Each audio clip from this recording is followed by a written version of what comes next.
Hi, everybody. Matt Lawton here. This is the Astrological Winds channel, and we are going to take a look at the astrological weather forecast for the week of January 4th through 10th. And we are now in 2021.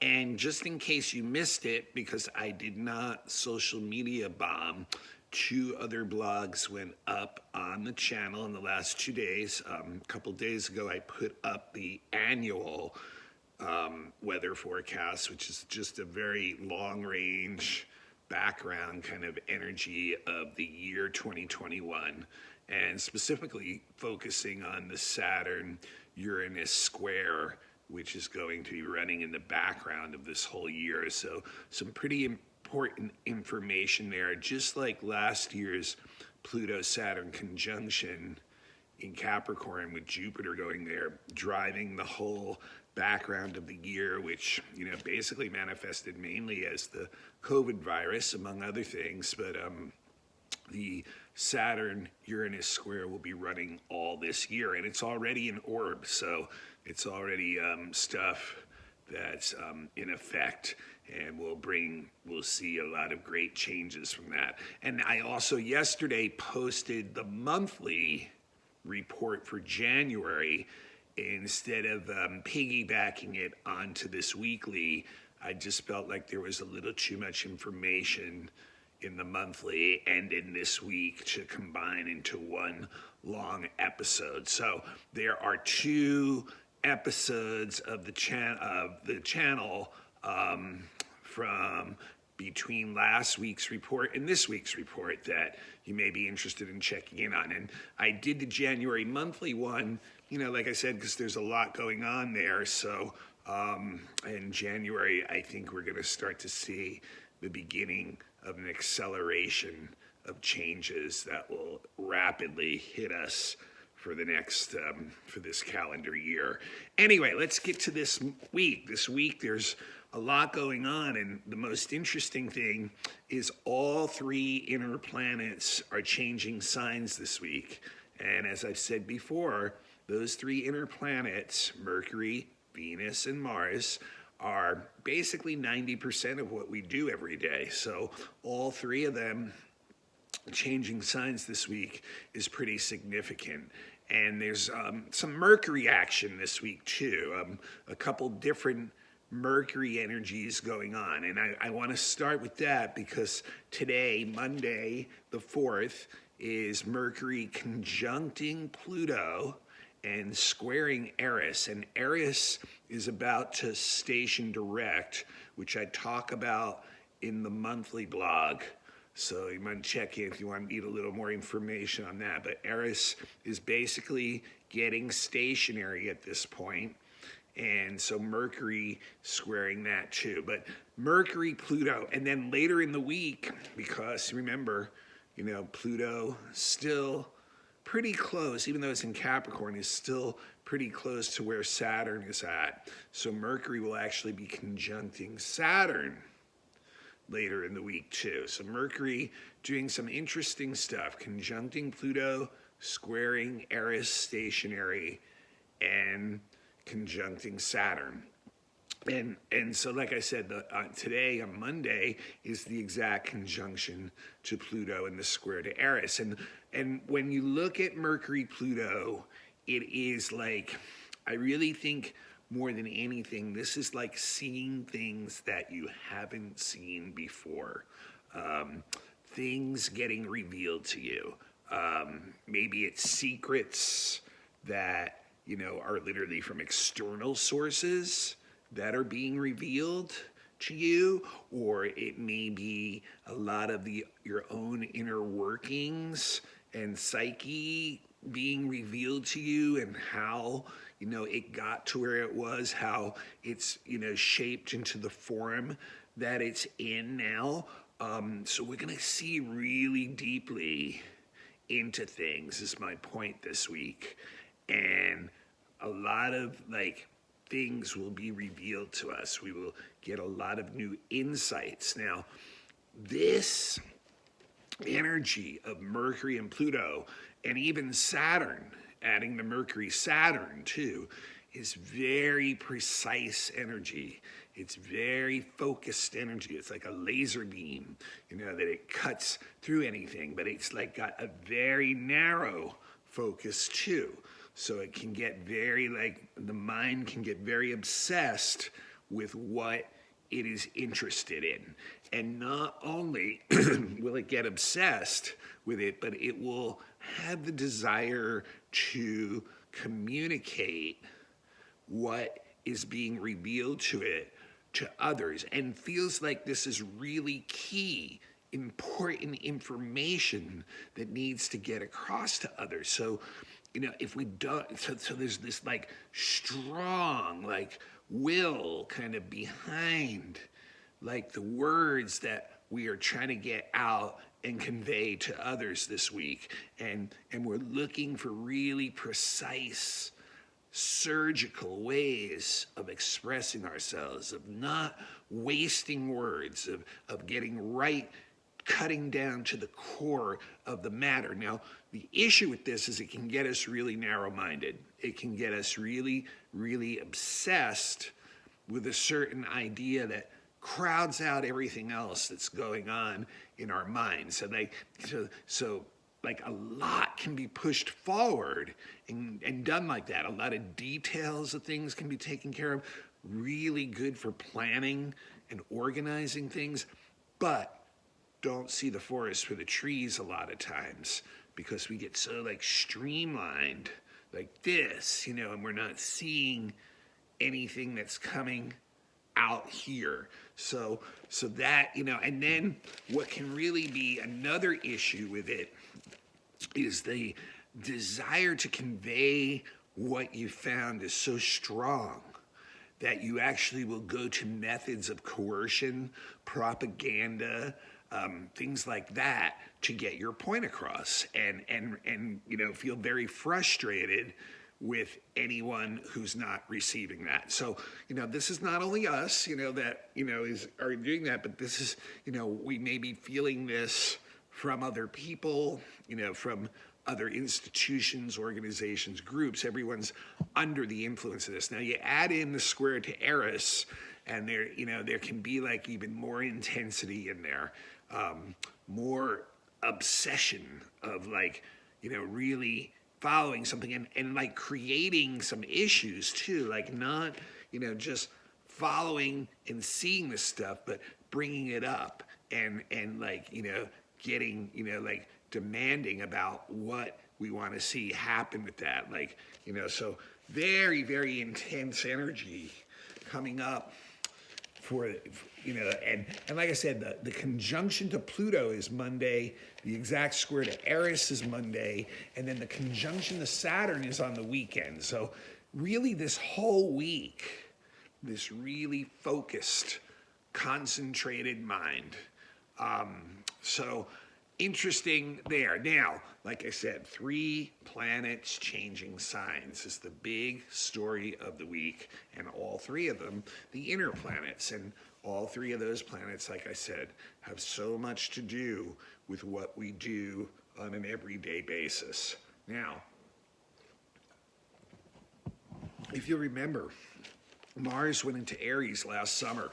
It's the sign, one of the signs that it rules, and very strong in Aries, and then we went through the Mars retrograde cycle, which only happens every couple years or so, and it was in Aries. So Mars has been in Aries for approximately 6 months, and very strong in Aries. Mars rules Aries, but the retrograde motion, the squares to the Capricorn planets, really, had Mars hindered in for much of the time that it was in Aries, and actually just kind of pushed a lot of Mars's more aggressive and individualistic and egotistical tendencies and the anger and frustration that people were feeling through a lot of the latter part of 2020. So here we are on January 4th, 6 months or so after Mars went into Aries, and it's finally going into Taurus. on Tuesday, tomorrow, actually, the 5th, I should say. So here's my, I've been studying astrology a long time. And Mars, in my opinion, Mars is most unhappy when it's in Taurus. Obviously, it's one of the weakest signs that Mars will go through because it is in detriment in Taurus. And this has just really, been my direct experiences with Mars and then just watching Mars operating, its archetype operating in the world. And when it gets into Taurus, it's like, let's remember that Mars is all about action. It's all about moving forward. It's all about wanting to be assertive, to not sit around and wait for anything. It's very impatient and it's self-starting. It's very individualistic. And when it hits Taurus, it's like it runs into a wall. Taurus being the most stubborn, slow sign, and Aries being this very quick moving sign. So it's just come out of the sign it likes to be in, because that sign is much like the energy of that planet itself, of Mars itself, and now it's going into a sign that basically is the complete opposite of the way it likes to function. Taurus is very slow to act, very slow to change, very stubborn. And so Mars is going to run into this energy of just not being able to do what we normally would like to do. So that's very frustrating.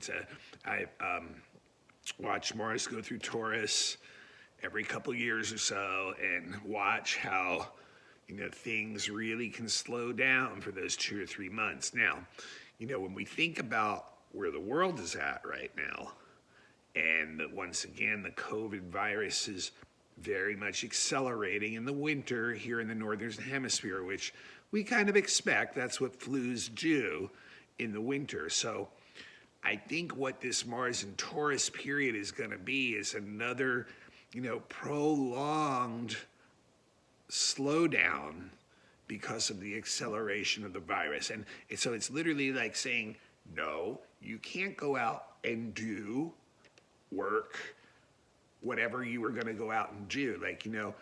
All the things we do, the acting, that's Mars.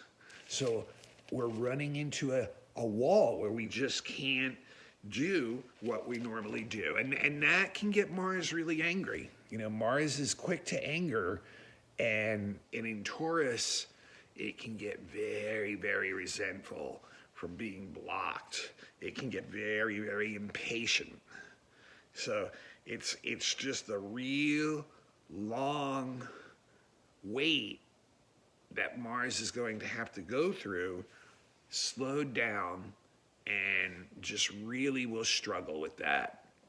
The other thing about Mars and Taurus too is it can get very possessive too, and kind of like circle the wagons and become protective over, basically our possessions, our things, the things that are the people that are important to us, things like that. So Mars for the next couple months in Taurus is just going to feel really, really frustrated, really resentful, angry, feel like it's just run into a wall in its ability to do what it wants to do. All right, and then on Friday, both Venus and Mercury change signs. So Venus is in Sag, where it doesn't have any dignity, and it also doesn't have any weakness either. It's kind of in between. So it's going to be going into Capricorn, where it actually is a little bit stronger. It has something what we call triplicity rulership there, which gives it a little bit of strength. But the reality with Venus and Capricorn, and once again, someone who's been watching astrology, studying astrology for decades here, when Venus is in Capricorn,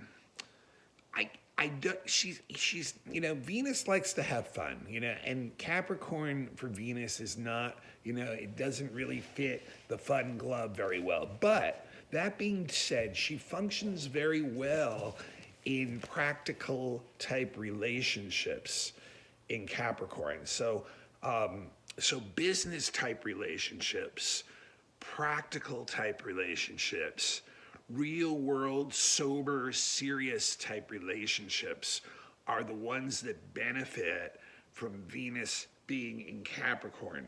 And otherwise, she's just, she's going to have a conservative approach to other relationships, pretty much. She's going to be like in this zone of measuring what's in it for me.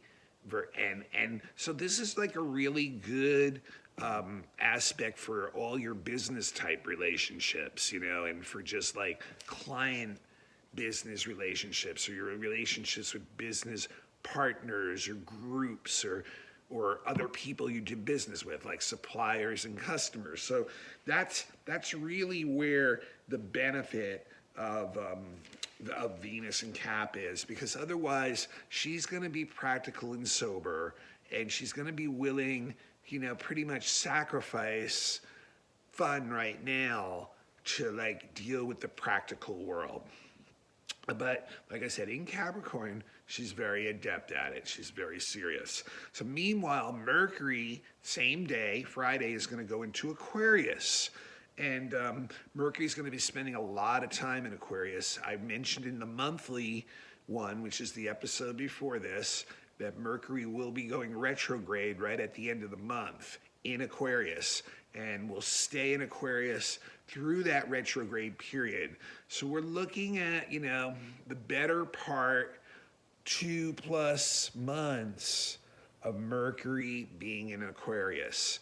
And this year, the air signs are going to be the signs that Mercury retrogrades. And 3 times a year, Mercury retrogrades. And last year it was the water signs.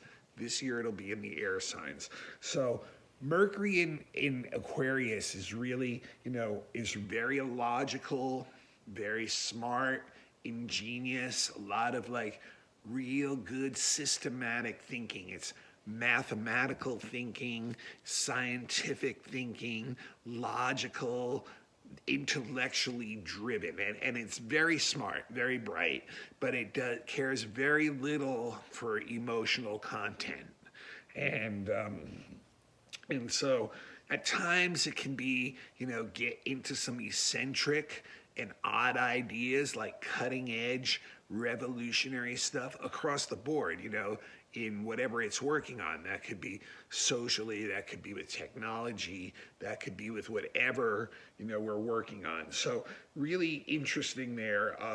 Definitely the mind is quick and smart, and it's very objective and detached too. It doesn't allow the emotions to sway the decision-making process, and it basically wants to improve things. Mercury in like Aquarius, always wants to make things better than what they were before. So very interesting shifts that all 3 of these planets are all moving forward and into a new sign, and both Mercury and Venus, like I said, with Venus has triplicity rulership, so gives it a little strength. Same with Mercury in an air sign in Aquarius, has some triplicity rulership, gives it some strength. But meanwhile, Mars is very weak in Taurus. So what we're going to see is our actions slowed down, and our relationships more serious and practical, and our minds functioning at a very high intellectual level. A really good time to get, if you're in the technology fields, this is a really good time at Mercury and Aquarius to make some great advances there. Okay, the last thing I really wanted to mention was on the weekend, Mercury does a couple other things too. I tell you, the winged messenger is busy this week.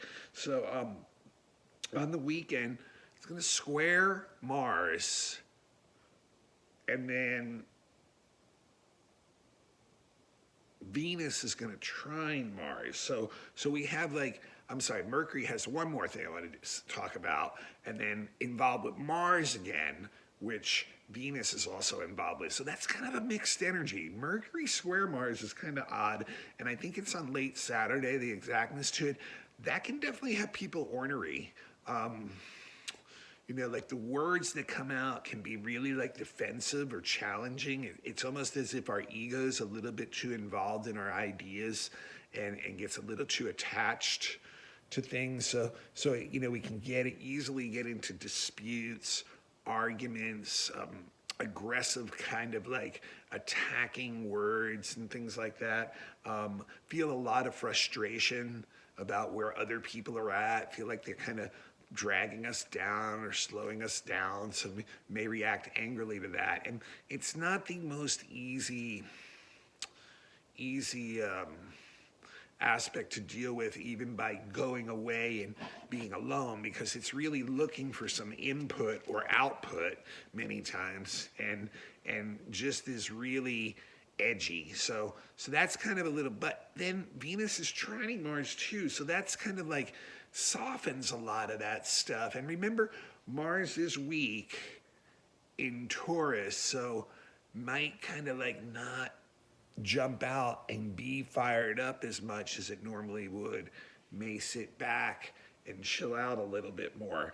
But Venus trine Mars is really beautiful. I mean, that's, if you're in a romantic relationship, it's really a beautiful flow between lovers and stuff. And, if you're not, there's a lot of attraction that's going on. So a lot of attraction to the opposite sex going on during that aspect. And even if neither one of those things are happening for you, it's a highly creative aspect. So like artistic and creative work can be very productive and fruitful and in a real nice flow during Venus Mars trine.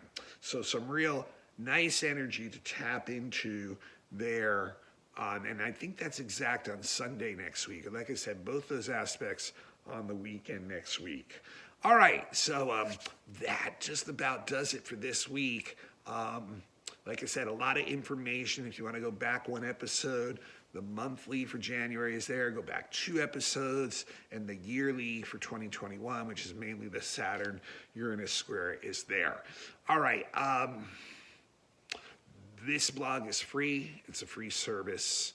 The best way you can pay me back is to pass the link on to anybody that you think would be interested in it. This is on the YouTube channel, and you can become a follower. Turn on your notifications, and you'll know when I post a blog. I do believe you have to have a YouTube account to become a follower and to turn on your notifications. Now, I'm also on several of the main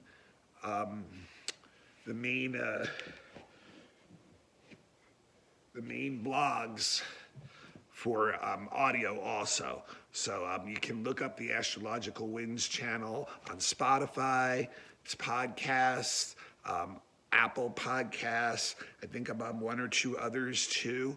And all you got to do is search Astrological Winds. You don't have to see me. You can still hear everything that I'm doing. And, eventually I'll try to maybe get these videos a little bit more interactive, maybe start to show some charts and stuff. But in the meantime, really the audio part is the important part. So you can listen on Spotify anytime. So just look it up. Some people have asked me if they can give a donation. Yes, you can. Zelly is probably the best way, and my Zelly account is the same as my email, which is matthe823@gmail.com. So I'm available for all kinds of readings, natal chart, which is your birth chart, predictive, looking at the year ahead, what kind of energies are going on in your life, children's charts, if you want to look at the energy of your child, relationship charts, fixed star charts to look at, your deeper soul purpose of what's going on, election charts if you need the best time for starting or doing something, horary questions, If you need to have a yes or no to something that you're having a hard time making a decision about. So, and available for all kinds of lectures, things like that. And then the classes, really starting to generate more interest in the classes. Seems like I'm picking up some more students. Maybe we get enough students and we can even find an agreed upon time to meet weekly. We might even be able to do some live classes. But right now, the first 5 classes of beginning astrology are available on Dropbox at $25 a piece. If you are a student and can show me an ID, it's $5 off. If you want to be a student, take them sequentially, and there's even assignments and stuff. If you're not interested in being a student, but you just want to get a little more information on certain parts of astrology, then they're available as one-offs to you. And right now, I've covered all 12 signs of the zodiac, and there's also one on the elements, and there's one on just an intro to astrology, which includes some history of astrology. And next will be the cross of matter and the rising signs. So some real fun stuff coming up for the next class or two also. All right, I guess that covers everything. I hope it does. This is Matt Lawton. This is the Astrological Winds channel, matthue823@gmail.com. And until next week, enjoy the surfing, try to have a fun weekend with that Venus-Mars trine, and we'll see how these different shifts continue. I know that full moon last week was definitely a doozy. A lot of people had a lot of really intense and wild times from that, and we can definitely expect more wild times ahead. Check the monthly. There's going to be a lot of changes going on. All right. Until next week, this is Matt Lawton signing off on the Astrological Winds channel. You all take care of yourselves, stay healthy, stay wise.